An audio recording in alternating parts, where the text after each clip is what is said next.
Nation. The hobby is the people. Weekly news and interviews. It's your number one source. Sports Card Nation. The hobby is the people. Sports Card Nation. What is up, everybody? Back again, Sports Card Nation.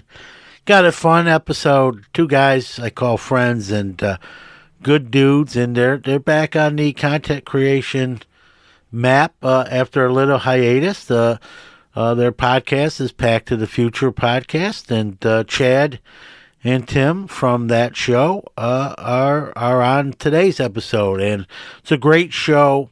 And was a three-man show originally, and with a gentleman, Ricky, who's a great guy in his own right, who had to step away due to, family and other things outside the hobby, pulling them in that direction. And so the show kind of stopped, and they announced that. Shocked the pants off of me, I'll put it that way. And, after a couple months hiatus, Chad and Tim, with Ricky's blessing, decided to relaunch their great podcast. And it's glad to hear. We're going to have them on, and they're going to talk about some of what happened, what led up to that. Also, the good things, right? Stuff on the show. They'll kind of let us peek behind that curtain. And so real happy to have them on. Real happy they're back on the horse, and real excited to talk to them today. And check out that show if you haven't already. Hey, John, you want to have a catch? Time for our Hobby is the People Announcer of the Week. Hey, it's Chris Carlin, formerly from Upper Deck, now with Collectors. Remember, the hobby is the people. If you'd like to be the Hobby is the People Announcer of the Week, do a WAV or MP3 file and send it to sportscardnationpc@gmail.com. Hi, this is Pat Hughes, Cubs announcer, coming to you from the Sports Card Shop in beautiful New Buffalo, Michigan. The Gocher family has built an incredible place here for collectors to buy, sell, and trade cards and memorabilia. Be sure to stop by and let them show you around. TheSportsCardShop.com, connecting sports, athletes, the hobby, and collectors around the world.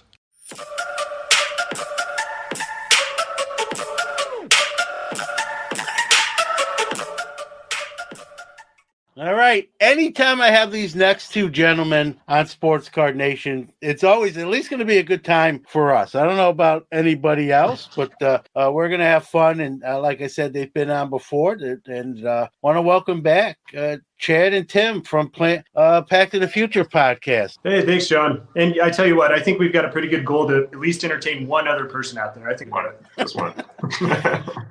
Well, guys, and you're back in more ways than one, right? Back on this show, having me chop it up with you. But, Pack to the Future is back after a real short, thankfully, hiatus. And we're going to get into that. But with Pack to the Future, you started that in February 2020, three-man show at that time with you two and Ricky. And, at that point, I was even 2 years in myself, and I became a fan of your show, as I said then, and just because you were doing things different than any other show out there. And that's hard to do when there's a lot of shows out there. And just some of the stuff you were doing, lives, going to, whether it be a show or a card store. And then you went from there. Just talk about, when you launched, the podcast, was that kind of like on the vision board per se, or did it just kind of happen organically?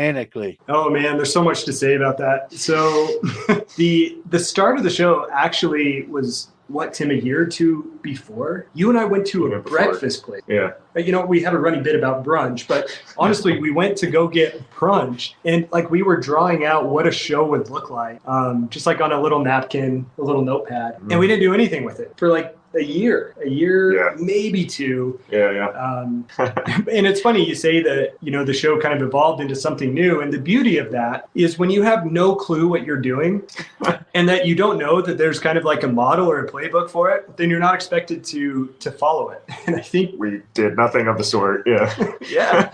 And so we like to have fun with the hobby. And essentially the thought was, how do we bring the fun and the camaraderie that we have together? How do we put it on the airwaves so that other people can enjoy that as well? And that's what we try to do. And, for a lot of people, it's a lot of fun. And we've met some great people, including yourself, John, because of that. And to that point, before we started the podcast, Tim, John, I remember listening to you. I'd be going grocery shopping with my wife and have an earbud in and listening to your show and kind of like nodding along, like, oh yeah, that's a good idea. And she would turn like, what? Like, oh, nothing. Like, yeah, let's get that apple. But there's a whole lot to it from the background. We certainly have loved hearing your show forever. So it's a lot of fun to be able to chat with you. Yeah. I mean, I still remember like you futzing around with like trying to get like the connections for the audio to, the recording and stuff. Long. Like, yeah, just trying to figure out the logistics behind hooking up a soundboard to just, a microphone. We're like, oh, there's one cable. How are we screwing this up? Exactly. We're not going to tell the people that we're 20 minutes late recording this because we still couldn't figure it out. No, listen, you're good. You're good. I'm just glad you're here. Let me ask you this. You mentioned like kind of like sort of writing stuff down like a year in advance before you had. Why so long? Was it trepidation? Why did it take a year, if you don't mind me asking? Man, I mean, I didn't even get invited onto the show for a couple episodes. So. There was still some debate as to whether or not Tim and I were going to murder each other. Yeah, that's one way to put it. Or whether or not we were going to do a podcast together. And so that was part of it. Yeah. But in all honesty, with like the other side of our lives, we're very much regimented, and it's kind of drilled into our nature just with the work that we do that you have to do things a certain way and you have to know what you're doing before you go do it. And so I don't know for you, Tim, but at least for me, a lot of that hesitation was let's make sure that we at least try to know what we're doing before we do it. Yeah, and that was certainly part of it, right? Like you want to be prepared for what you're doing, but you can probably go back and listen to our first season, our like first 6 months. We were just toying with every idea under the sun, and it didn't matter. Some, like Chad once said, some of it sticks, some of it doesn't. You just throw it out there and try, right? And we've learned a lot from that. I feel like, over time, things kind of evolved to just kind of match our personalities and like what the show is always meant to be. And there was no prepping for that, right? Like you just have to go for it sometimes. And that's true in life, I feel like. I agree. And I'll say this, guys. I think some of the best shows I find like are the ones you don't do, as crazy as it sounds, a lot of prep. You just sort of fly by the seat of your pants, and it just, it happens naturally, organically, however you want to phrase it. I think what I love about you guys, and I think I speak for others as well, is there's no phoniness. There's a little stickiness. There's a little comedy in there, but that's also really you guys. It's not you're not being someone completely different on the air, if you will. I think there are some cases where some shows maybe can't to hang their hat on that peg, and to each their own, right? But I think most podcast listeners, especially in the hobby space, want someone who's genuine, passionate, doesn't really want an actor, if you will. We watch those folks on TVs and in movie theaters. So, but you came at it with a funny aspect, and I laugh out loud, with some of the bits that you guys do, and just mutual admiration there. I know you were very compliment, but I feel the same way about you guys, and just this, like, again, some of the things you did that I don't want to say risky. I mean, this is we're talking about a podcast here, not a $10 million film, but they are like. The other people didn't do it, or either didn't think about it, or maybe too tentative to even go there. And you did a Secret Santa, which is not easy to do. You did a bulk sub in the grading space, and you just never like sort of sat on your laurels. And hats off for doing a lot of stuff that other people, including myself, wouldn't even like attempt to do, and not only attempt to do it, but successful in the process. Going to step aside for a real quick break, but we'll be right back with more with Chad and Tim from Pack to the Future podcast. Iron Sports Cards is your #1 source for all your PSA and other grading submissions. Their elite status improves turnaround times. Heck, they even provide the card savers. Their chat rooms provide updates on all your submissions. They also offer wax options and single cards to cover all the bases. Check them out on Facebook at Iron Sports Cards Group or on the web at ironsportscards.com, or even give them a call at 1-877-IRON-PSA. Rob's got you covered. Glad to be back. Let's continue with Chad and Tim. When we were three-man show, how difficult? I do a hobby hotline, which is sort of a conglomerate show. That's once a week. I'm not on it every week, thankfully. We have a rotation of hosts. But, with you guys, you were sometimes, someone was absent for a good reason or traveling or work or what have you. But doing a three-man show on a regular basis, talk about maybe some of the difficulties of that. You made it look easy. I'm sure you made it look a lot easier than it actually was, but kind of talk to, you got different personalities, maybe don't even agree on a certain topic. How does that all, come together and you make it look flawless, but I'm sure it's not as easy as it looks. So that definitely evolved with time. Mm-hmm. And I think with many aspects of our show, much like your show, right? Like you had two separate shows, then you break out the quick hits, and now you have Card Mensch as well. And things evolve as you see need for improvement with time. Now, having three kind of from the start, I mean, Tim, we joked that you came later, but essentially you were there from the start too. And that worked because of the foundation that we had as friends, and also knowing that we could banter with each other. Yeah. And sometimes tell people that something's a stupid idea, and you still have that foundation of friendship to know that the next day, like hey, I apologize for saying that, or that was the wrong way to go. Let's take this a different direction. So the communication, I think, was kind of critical. We had a text thread that would always go. Yeah. Always. Day and night. I mean, for me, I'm an early riser. So 4 a.m., these guys get texts from me. Ricky, Tim, you guys can be late night people, especially Ricky. Yeah. And so his text messages would come late, but the communication was something that we were always bouncing ideas off each other. Yeah. And I would say just a smaller percentage of things actually kind of stuck to end up making podcasts. And some of them better than others. And like you said earlier, some of them we go back and look at and kind of scratch our head and we're like, oh, man, maybe that wasn't the right thing to do in the time, but you live and learn. Yeah, I mean, the logistics were tough, right? I mean, you got 3 different schedules for 3 professionals. I mean, you're talking 2 doctors and a lawyer, right? And so, our free time was a premium.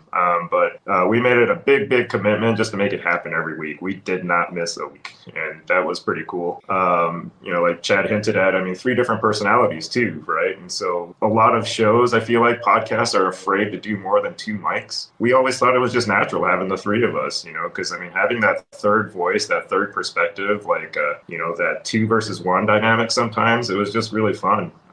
Topic wise, we were rotating, every 3rd week to try to just, Chad's going to produce this week so that we get less arguments about the topics. Ricky would edit that same week, and then, I'd be on social media and rotate. And so that offloaded a lot of the responsibility. So instead of just like a solo show like yours, I mean, counted on each other week to week. And I think that was just a pretty unique dynamic too. You could probably tell who produced which episode on a given week because it was just really obvious.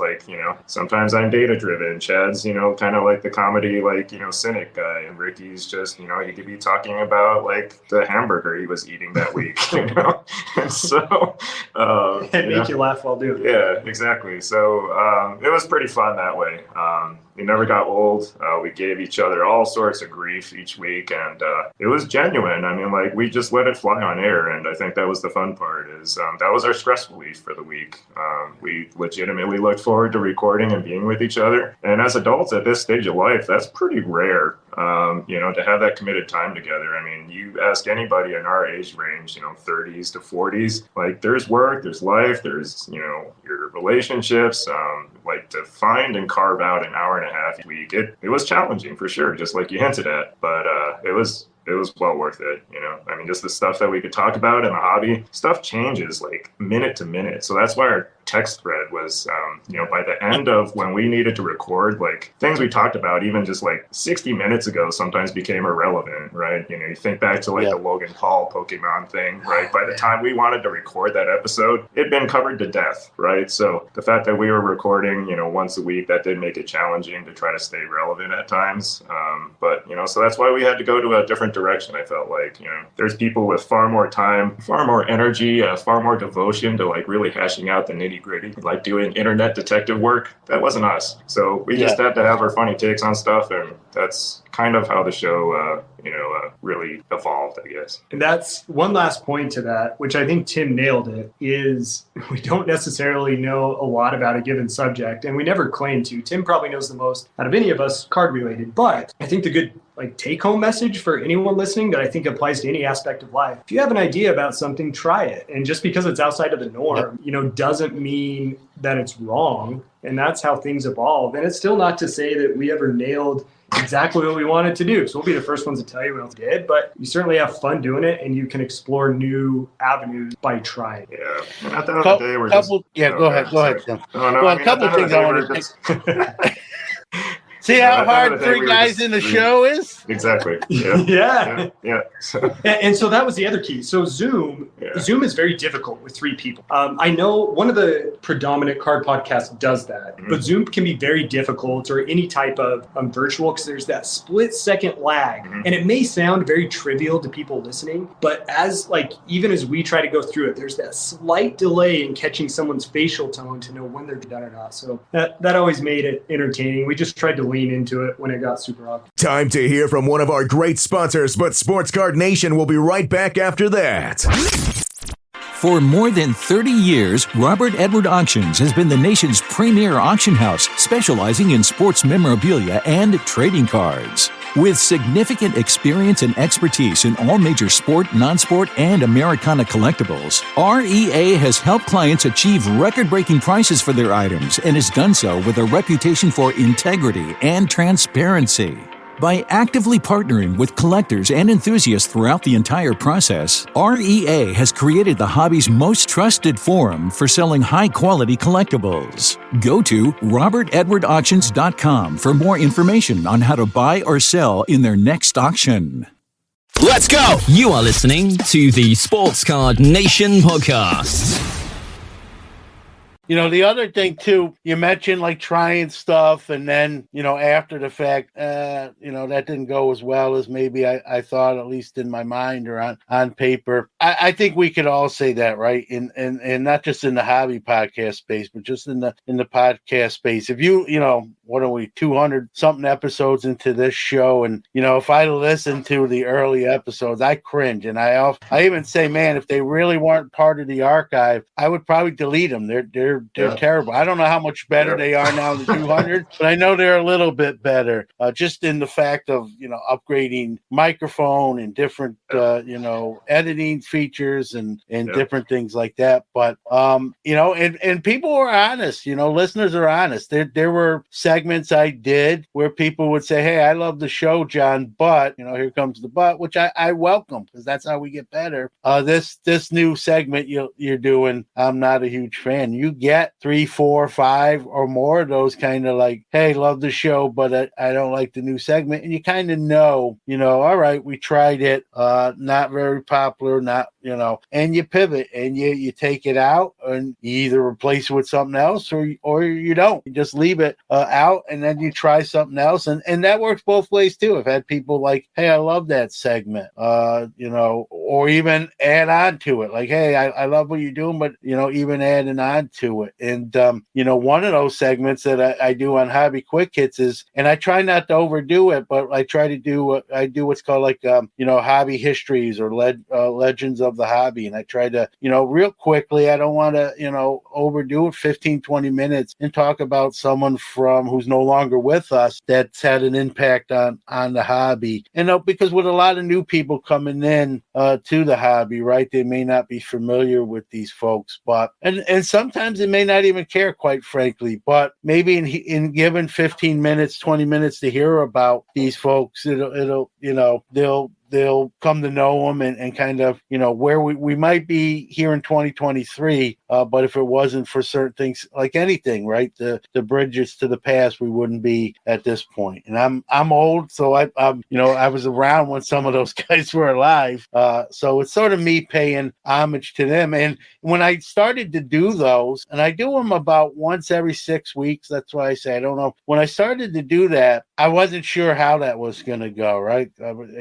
People are going to message me like, hey, man, John, that's great, but I don't really care about that dead guy. Like, can we not my favorite? But quite the opposite happened. I had kind of two responses. People loved it, and even people who knew who I was talking about already, people told me, hey, I know that person, and the way you presented it, I didn't know certain things you brought to light. Like I learned even more. I thought I knew a lot about that person, and now I know even more from listening to that episode. So, those kind of things, right? You get that feedback, positive and negative, and you don't know.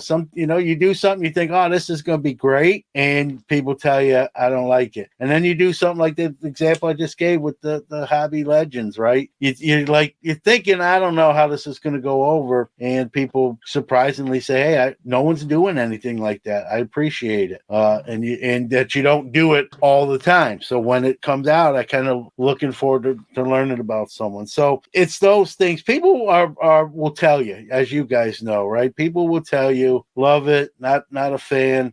Some people are more polite in some cases than others, and that's okay.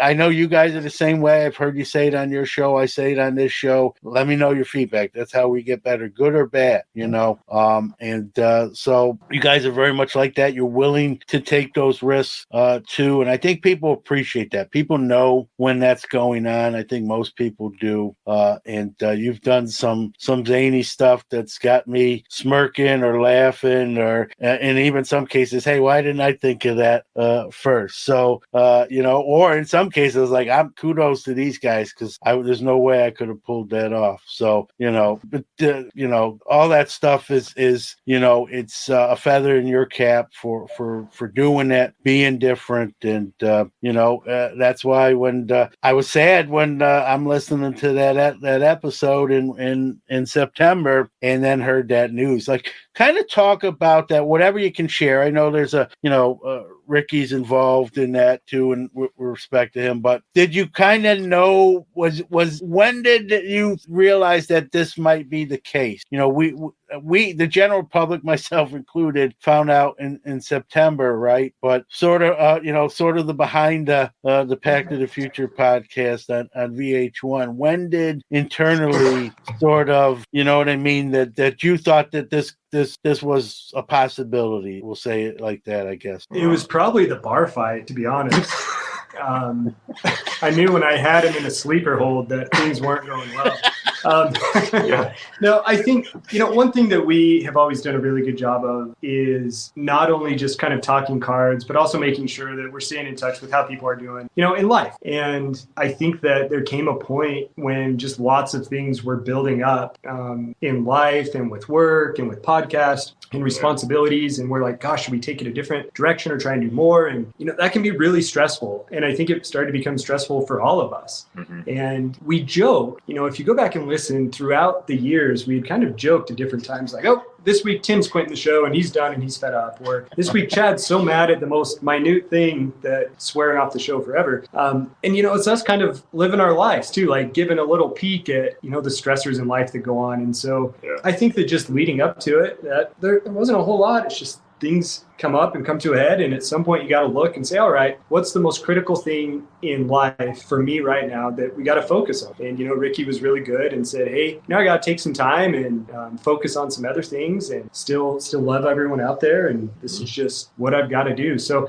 it was kind of quick to answer the question. And anytime things end, at least for me, I don't want to put words in Tim's mouth. Anytime things that are there that you feel either great passion for, or you have a really high sense of involvement or pride in, and they end regardless of the terms for it, it's just hard. Yeah. Like those things they're just hard.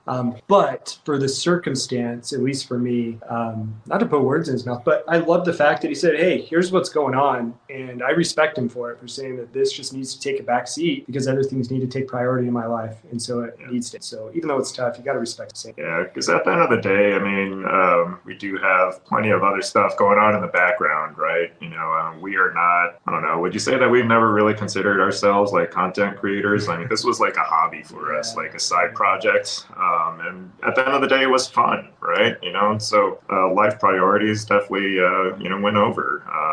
It was a challenge every week trying to figure out like our own work schedules, just that alone, right? Yeah. We've got families to balance. I mean, just like Chad said, I mean, we kind of joked, oh, well, no, I'm ready to quit. You know, it's like, I'm sure like at plenty of times we've all kind of left unsaid, you know, it's like, I'm done, right? Like, but because it was a dedication, like we were dedicated to each other, we were dedicated to show. You power through some weeks where you just really didn't have it. And so, you know, I think it just kind of culminated in a more natural like endpoint. And then once Rick, you know, said that he needed to take a step back, it just felt like a logical point to, you know, just take a step back, reevaluate, see what's going on. And we're really excited to see what's going to, you know, come out in the future. We're not going anywhere. We want to stay relevant in the hobby. And so it's going to be different, right? You know, a 2-man show versus a 3-man show is just different, but we got some stuff in store. So stay tuned. Yeah, we're super excited for what's coming forward. We have some good ideas to even, you know, further evolve like we talked about before and make things a little bit better based off feedback that we heard. Like, hey, what's the best way to listen to this podcast or to engage or have fun? And Tim and I have gone back to the brunch board, if you will, and did that a few months ago. Went back and had some more meals and wrote down some notes. And Tim brings up a good point. We're super excited for what we've got coming. Should be out now, actually, by the time that people are hearing this. So we're very, very excited to give it to you. Someone's at my door. I've got to get that. Be right back. Are you a new sports cards collector or someone returning to the hobby? Maybe you're just looking for a friendly, trustworthy hobby community to hang out with and enjoy collecting. Midwest Box Breaks has been bringing collectors together for many years with affordable breaks, helpful threads, and a Discord group packed with generous people who genuinely care about the hobby and other collectors. Check out the breaks at MidwestBoxBreaks.com. Our goal is to bring you as much value as possible. Also, find us on Twitter at MidwestBoxBreak. Hey folks, John here. Just wanted to remind you, use the discount code MBB10 for 10% off your first order at MidwestBoxBreaks.com. Sports Card Nation has returned. We're glad you're back, and you know it's tough. You know, we talk about an hour and a half show, an hour show, and you guys know I'm preaching to the choir here. That's what's the end result. But there's a lot more that goes into an hour of content, of hobby production. You know, that's what comes out of the sausage machine. But what went in it, right, is 2, 3, maybe even more hours of editing and just get, research, right? You know, it's more than just turning the mic on.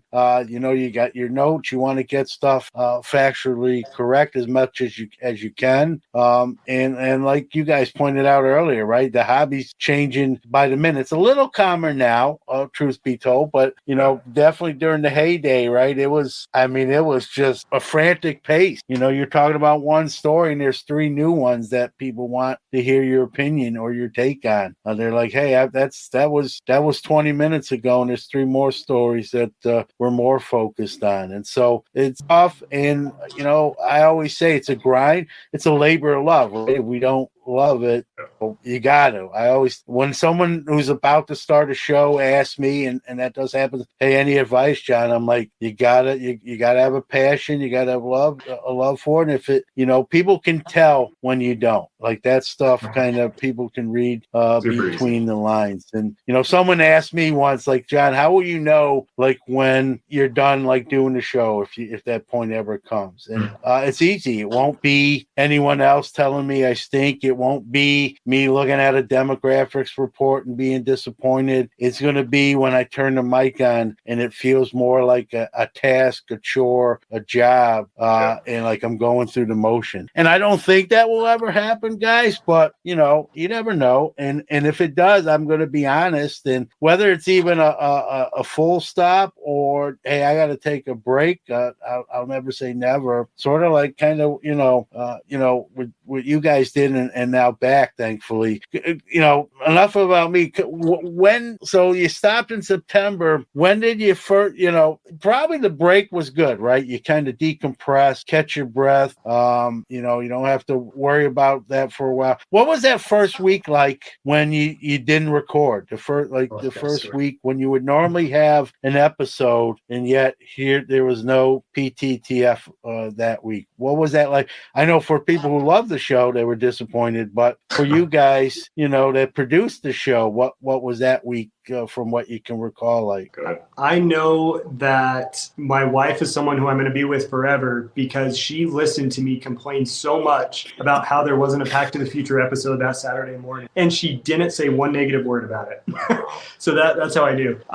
This is funny though. The first week or two after that, the break on Thursday nights, which is when we typically record, that was nice.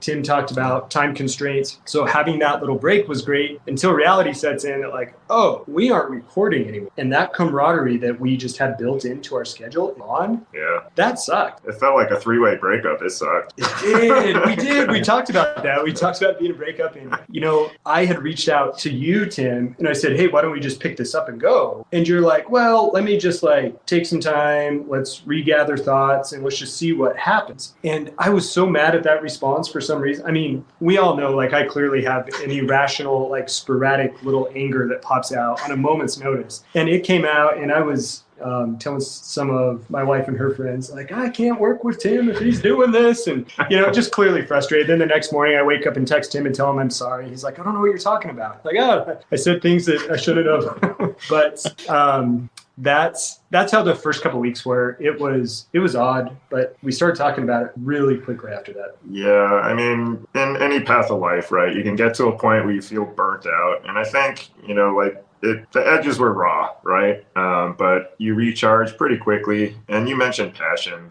We freaking love cards, man. We love the hobby. And so to be away from that in some way, shape, or form, it was hard. And so, I think ultimately that's what drew us back too. I mean, it just was natural. It's we still have stuff coming in the mail. We still have stuff, that we're looking for on eBay. I'm still on Facebook scrolling through groups. I'm not razzing anymore, but it's that he'll tell us about. But I've still got stuff that is legitimately coming in the mail, and that I'm making a list for to collect, right? Working on a PSA set registry. That's still going on. That's stuff that's worth talking about, and people have experiences that are worth sharing. And I think you've always said the hobby's about the people, right? And we're part of that. Our community that was listening to our podcast was part of it. They were super sad that we went off the air, and they're still super sad, and they keep messaging us. It's hey, when are you guys coming back? And so we just really hope to have that chance to have that passion again and share it with other people. I mean, at the end of the day, that's all our podcast was. We were just shooting the breeze, talking about cards, So and I think that's why I loved it, and a lot of other people did too. Time for a quick break, but we'll be right back. Introducing the only auction house dedicated exclusively to the cards of the 1990s. Josh Adams and John Linden have created an auction company solely for the rare, scarce, and hard-to-find inserts and parallels of the 1990s. Whether it be basketball, baseball, football, or hockey, 90s auctions will have it. Each auction will consist of smaller lots between 100 and 120 lots, so your cards won't get lost in the shuffle. Founded on the principles of fairness, honesty, and integrity, 90s Auction was created by collectors for collectors. Register and consign today at 90sauctions.com. That's 90 little s auctions.com. Thanks for sticking with us. Let's return to the show.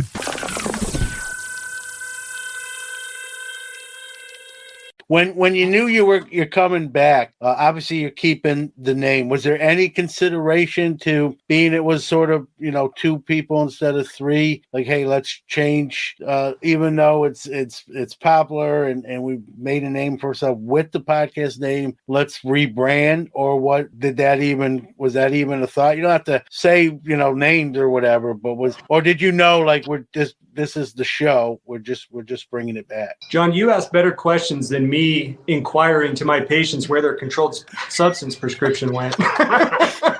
I'm impressed. Like, Tim's got this light set up in our studio here, and this thing feels like it's 10 times more magnified than when we started. These are good questions. In fact, so good that I even forgot where I was going. Oh, yeah, no, sir. Nice dodge. The heat's on. Tim, I'm going to pass that to you. That's the benefit of having person show. No, we shot around a couple names, and they all got shot down real quick. You know, I mean, like, we tried to play off the fact there were 2 doctors, and we were like, you know, doc to doc. But, you know, then that loses the passion for the cards. It's like nobody's going to listen to a card podcast called Doc to Doc. You know, it's like, get off your high horse, you know. So. And I will say this with like communication with Ricky on the other side of it too. Yeah. Immediately after, it wasn't so like there was no fight, no breakup, nothing like that. It was like, hey, you know, I got to take this break. You guys want to keep rolling, keep doing it. You know, it's something we all kind of created together in a way. And so there was that consideration, but ultimately we decided let's keep it rolling. Yeah. Back to the Future season 2. There you go. Look at that. Yes. Look at that. Yeah, and I think, listen, like you said, it wasn't on bad terms. Like if it was bad terms, or, you know, like the Van Halen situation where you know, David Lee Roth got fired, and then, you know, but they still kept the name too because they were well known. But I get it. You know, I'm glad, you know, for the 2 cents that it's worth for me. Like, you know, you built that brand up. You know, you were 2/3 of that to begin with, and it sounds like, I don't want to speak for him, he's not on the screen with us, but it sounds like Ricky was signed off on that as well, and that's always nice. That's a battle that you don't have to fight or lead into, and I think it made that I don't want to speak for you guys are right here, probably made that decision probably actually a little bit easier, that you weren't necessarily worried, you know, what that the other gentleman would, you know, in this case being Ricky, would think about it or be upset or that sort of thing. He kind of it sounds like he gave his blessing, and that just made that transition easier. Yeah, I hope so. Otherwise, we're going to have to talk to our legal department, which actually used to be Ricky. So that could become a problem. If there are any attorneys out there who would like to join our partnership, we could definitely use someone right. That's funny. Well, listen, it's good that you're back. Let's talk a little hobby. So for those listening, you guys are rolling again. That's a good thing. Back to the Future podcast. You know, the hobby. I know it's only been, you know, 3-4 months, but really the hobby, from, you know, where we're talking about news cycle changing in minutes, it's still a busy hobby, but the news cycle's not as hectic, if you ask me. I mean, you think we're seeing prices sort of kind of come back to reality, a reset, if you will. The hobby is not dead, contrary to what some people are out there, you know, with clickbait banners. It's alive and well. I'm a dealer. I set up at shows. Believe me, I see what I see. It's just prices have sort of kind of come down, and you know, if you're in this hobby long enough, you knew that was going to happen. Like, you can't be that surprised. And then we see, you know, real world macronomics. That's definitely a factor as well. Do you think doing a show now compared to like during the boom and the crescendo, you think it'll be more difficult, not, you know, easier, or it is what it is and you just go with the flow? Well, we could have different answers on this. Do you have a thought? I think it's a great time just to get back to basics, John. You know, I mean, I think anybody out there who wants to get back into the hobby, this is a safe entry point, you know? Yeah. You're not buying at the peak of anything. You're at, I don't know, I don't want to say it's like a reset, but it basically is, right? Like, I mean, you're going back in the past a little bit, and, you know, getting to enjoy the hobby for what it actually is, I hope. You know, I mean, you can actually grade cards again semi-reasonably. You can collect cards cheaply again. Even like super unobtainable cards, are within reach again. Like the BGS 8.5 Jordan rookie card the other day, I saw for like $1,000. I mean, that's a fierce difference compared to 2 years ago. So stuff like that. I mean, there's new ways to collect again, and maybe even open a hobby box again. Shoot, which is kind of a big premise of like where we started, right? Was getting together and doing that. And so I think as far as content goes from that perspective, it's going to be perhaps a little bit easier because the flip market, the looking at markets every day and seeing if cards are going up or down, like, yes, that's something we would report on to kind of know what cards we could buy, but was never our thing. Like, we never proclaimed to be experts in that field. And so now that isn't as prominent and prices are so much more reasonable than they were 2 years ago, you could go back and buy some of those cards, like Tim said, ones that you just want to collect and have fun with, that are so much more reasonably priced than before. And that for us, each time we buy a card, it kind of gets the wheels churning about, okay, how could we create that into content and make it fun and enjoyable? So I think it's going to make that perspective much easier and a bit more fun too. Yeah, I wholeheartedly agree. Tim makes a great point. There were cards that were out of your reach that are now back in your reach, right? And to me, that's going to bring, a whole segment of the hobby kind of back into view. I think sometimes when your target list or your hit list or want list, whatever you want to call it, when 75% of that is really unobtainable, it's disheartening, and it can cause probably some people to like, what, the stuff I want, I can't afford. I'm probably going to exit stage left, right? And some of those folks are going to come back, and if they didn't leave, some of those things on that list are now able to be crossed off and obtained. And so sure, as a dealer, and I'm one, but crazy as it sounds, I'm glad. Sure, did I have to reprice and put some new stickers on some of the show inventory? Sure, but I also bought some stuff that I wouldn't been able to. So it's a two-way street. You got to look at it like that. And you are listening to the Sports Card Nation podcast. We'll be right back after this break. Okay. Everybody, have you heard about Collectible? It's the one-stop shop where any collector can buy and trade affordable shares on some of the world's most rare and valuable sports cards and memorabilia, starting from just $5. For a Mickey Mantle 1952, PSA 10s, Will Chamberlain's iconic rookie uniform, to 101 Patrick Mahomes RPAs, rare LeBron James logo mans, and everything in between. Collectible creates never-seen-before access and opportunities for all. Let's enjoy the hobby we love together. Please note this is not a recommendation or solicitation to buy any security.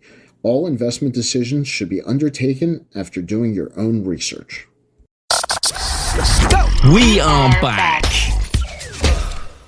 And, I did a show where I talked about that line where, dealers, as a dealer, I'll never really try to ask for over comps. I just won't put the card out, and it'll go in the PC. But I'm not a guy that wants people, everyone's got their phone out. It's not rocket science. And so to me, it's like you got, as a dealer, you got to decide, I want to sell it for what the market's going for, or I'm not going to, put it out there and tease someone or just be blatantly overpriced. At that point, just keep it. But I think initially you saw that. I know you guys go to shows and stores and stuff. I think initially, dealers were holding out for as long as they could. And but I think now reality's sort of settling in. And again, Tim brought up a great point.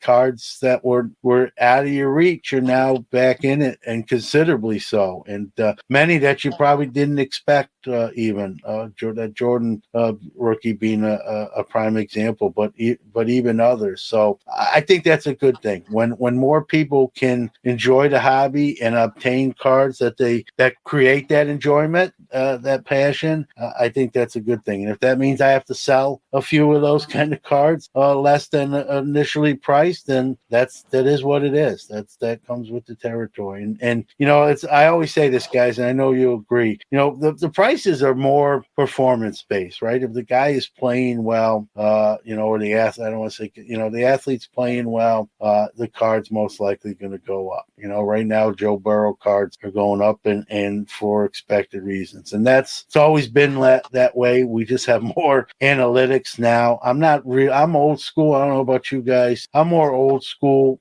than looking at charts and graphs. And, if I wanted to do that every day, I would have got my broker license and went to Wall Street. I know it's got its place in the hobby, and I'm not, it's just not it's not my forte. I'm a guy that watches sports, that's a sports fan, and that's sort of my charts and analytics was box scores and watching. So, your thoughts kind of on everything there that I just threw at you. Well, I think to one point, at least over the past couple of years, so much of player price wasn't necessarily on performance. Long term and Hall of Famers and people who had retired, sure, that would be, but still some of the prices for prospects, whether it was a baseball prospect or just rookies, were so absurd compared to even the highest value card of Hall of Famer and outpricing them. And, there's plenty of those examples that are out there and even that people highlight on social media, but still wrapping my head around that concept just based off potential was so backwards to me. And for some people it worked out great. I tried to dabble in that, and we poke fun of that at the show when I tried to do that with guys on my team like Drew Lock and Jerry Jeudy, and it's just like, oh my gosh, what in the world is I doing? Just light my money on fire and make a scene out of it. But I think that has started to cool a little bit, at least what we see at our local card shop, and occasionally stop by shows, that we don't see as much of hype driving the price, which for me is an enjoyable way to collect and stay away from, right? So that's been kind of nice in that regard. Yeah, I was talking about how, the PSA 10 hype, things got crazy expensive for PSA 10s, right? And so especially for cards you really wanted. I was always really happy about owning gem mint cards, right? Because, I'm a perfectionist a little bit that way. But the prices got so out of hand for the cards that I wanted, John, that I actually got, I don't want to say depressed, but it was definitely a hobby funk. For a solid half year, I was like, I can't chase after these cards anymore. So I had to basically reinvent my identity as a hobbyist. I actually shifted into being okay with PSA 9s. Oh my gosh, right? The card's still better than a pack pulled card, but the value, the cost value ratio was just so much better. And so there's good things that came out of what people perceive as a bad stretch of the hobby. But this is as good a time as any to, kind of reevaluate and see what you want to do. So I like that. With the reboot of the show, do you think it'll change how you guys hobby, or you guys just with the experience you have under your belt, you think I know what I want to do? Creating content won't really change my mindset. I don't think so for me, because I think a lot of what we discuss and talk about comes organically from what we enjoy. We have that experience, and then we try to tailor it into content that would also be relevant for the time frame. So I'm not convinced that it would change. People want the stories, right? They want the authentic stories. They want to live part of the hobby through you. And so we don't go actively seeking for content, if that makes sense. We talk about what we're actually doing. That should be the spring from which everything flows, I feel like, because otherwise what are we doing? Then it's not a hobby, it becomes a production. And some of the things that may have seemed more content driven, whether it was the group submission or doing a Secret Santa, or Ricky and I racing each other to see who gets to open up a box of cards first, or, playing pranks at who's going to the card shop without the other person. All those things would still happen and still do happen, whether the show's there or not. Yeah. And because it's fun, right? It takes us outside of any stressors that we may have during our day lives and brings this enjoyment and camaraderie there. And so that's going to happen regardless of the show. So we figure, why not put it on the show and let other people enjoy it, just like Tim said. Yeah, no, that's I figured that's what you were going to say, but I thought it would be a kind of a good question to ask and get your feedback on it. Time to hear from one of our great sponsors, but Sports Card Nation will be right back after that. For nearly 50 years, Sports Collectors Digest has been the voice of the hobby, bringing you comprehensive coverage of the sports collectible industry. From industry news, auction results, market analysis, and in-depth stories about collectors and their collections, Sports Collectors Digest has everything you need to know about the hobby.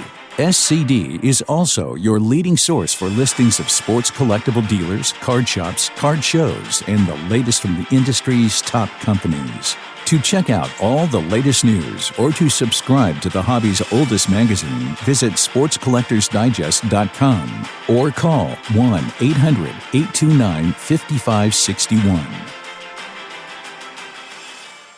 Let's go! You are listening to the Sports Card Nation podcast. You know, every day we're one day closer back to the National. It's in Chicago again this year. I know last year Atlantic City, a little further away than Chicago for you guys. I don't know if it's a secret or whatnot, but are you both planning to attend the National in Chicago here in July? Yeah, 100%. Short of booking the flights so far. I mean, the hotels are booked. We've looked at tickets and packages. We're saving up our little pennies for penny sleeves and hopefully cards to put them in. So, yeah, it's going to be a good show, I think. Prices should be reasonable. It'll be good to see people that we didn't, get a chance to link up with. That's a good save. That's a good save. I'm impressed. Last year. It's a family show. Yeah. What do we call our, hobby dating site that we were going to create? Binder instead of. That was one of those bad ideas. That was one. We can always bring it back. We can always bring it back and tweak it a little. That one doesn't need to go anywhere, John. That needs to stay buried. It should be a fun show. We're excited. I mean, Chicago should really, I feel like, do the main show. I mean, it's just such a central location, but I get it. I mean, so much of the original hobby guys are just all on the East Coast. So, I mean, I understand having the show out there, but yeah, AC is like a whole day journey there and back for us. So that just ended up not happening. Yeah, I'm a fairness guy. I get it.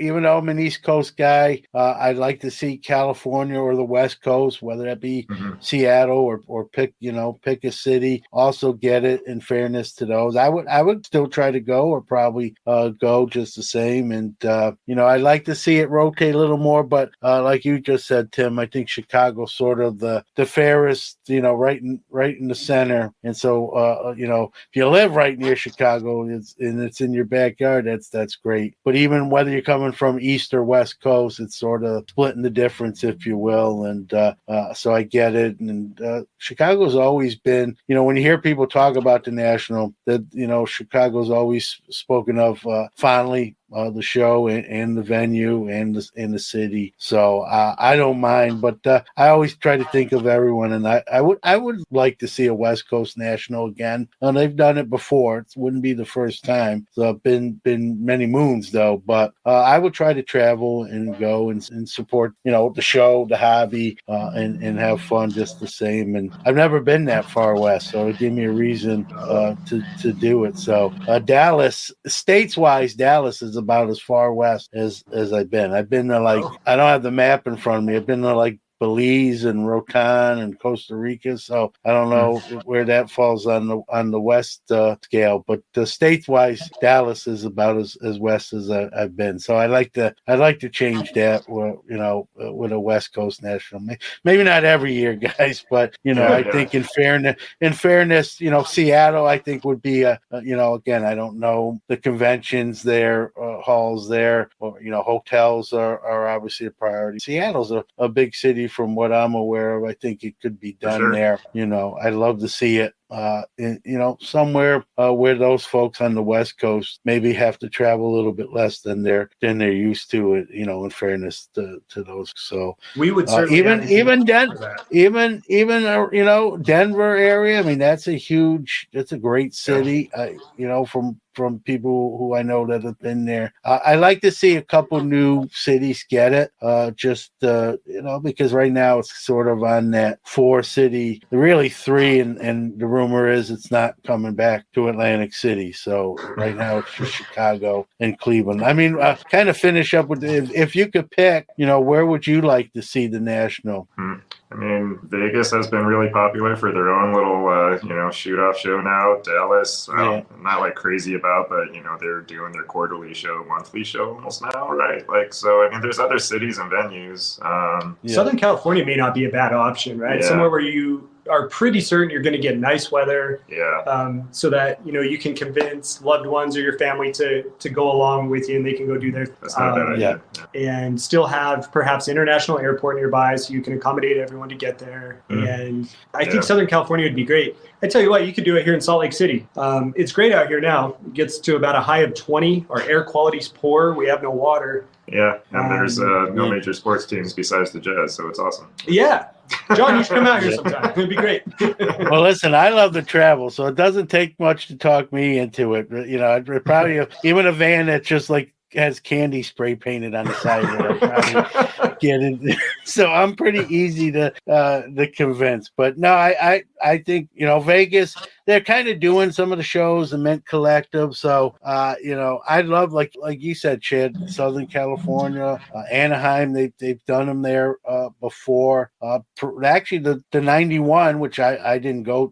I'm new to the National for as long as I've been in the hobby. Was my first one was 2018 or 2017, whichever one the Chicago one was. And but that 91 that 91 Anaheim is most that it went, or the powers that be will tell you that was the number one attended show, the record breaking show. And when you think about the hobby in 91, it's surprising that that's held up compared to the hobby now, but that's what they say. And Dr. Beckett has said that as well, and he's been to every one, so I'm gonna take him at his word. And I think it's proved, California's kind of proven that they can host a show and be more money and more travel for me. But, every once in a while it's only fair, right, to see the West Coast get one. And, but they do that and they got to bring it back to the East Coast. I know that Atlantic City's sort of been ruled out, but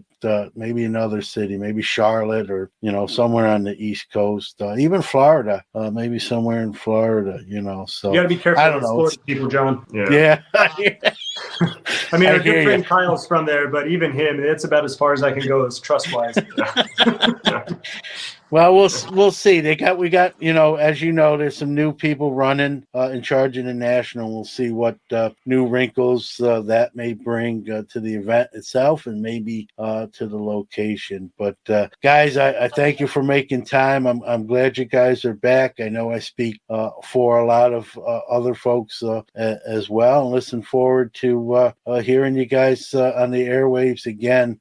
Give out all that stuff, all the socials, websites, whatever you need to share to get everyone up to speed. Take your time. Whoever wants to do it, or both of you, go right ahead. All right. Well, John, to finish up that point about travel, if you're ever out in Salt Lake or you want to come to Salt Lake, I've got an entire basement, the nice bar, ready to podcast in. You are always welcome to stay in it. There you go. Be careful. Hey, you're welcome. I have a blank tab on my computer open that I can just. No, I appreciate that. Thank you. But yeah, we are starting up season 2 of Pack to the Future podcast. We are most active on social media on Instagram, and we have a website that we would love for everyone to go check out at pttfpodcast.com. We have discounts to various card-related merchandise. We have our eBay affiliate link. You can listen to all of our shows and see photos there as well. You can find our podcast, Tim, on every major platform that's out there under Pack to the Future podcast. What did I miss? That's it. Yeah, good job. Pack to the Future Podcast at gmail.com if you want to troll us and send us, love letters for February 14th. Or early, get in on that hobby dating site early. Get your we'll send you a discount code early. You can take top priority on that site that you're building. Well, all joking aside, guys, sincerely from me, welcome back. I know a lot of other people, like I said, feel the same way. And I'm sure it'll be like you never missed a beat, and glad to have you back. Continued success as well. Likewise, man. Yeah. Thanks, John. Yeah, thanks for having us on. All right, awesome having Chad and Tim back on the show. Not their first time.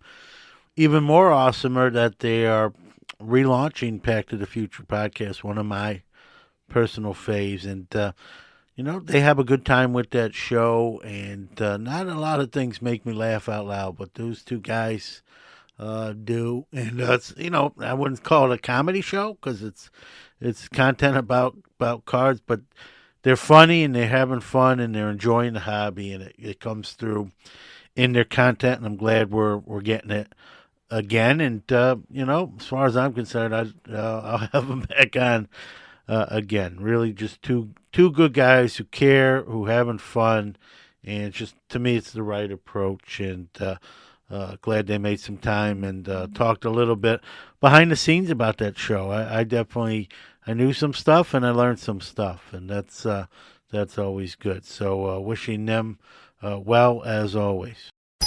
Check out our website at www.sportscardnationpodcast.com for the new release schedule, our blog, all show episodes, and so much more.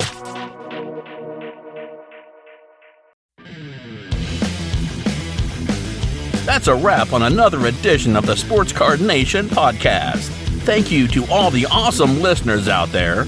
Without you, there is no us. Thank you to all our great guests who drive this show, and also our wonderful sponsors who help us produce the great hobby content every week. Remember, another Hobby Quick Hits episode drops every Monday, and Sports Card Nation returns again next Friday. If you like the shows, we appreciate those positive reviews. Be well, and always remember, the hobby is the people.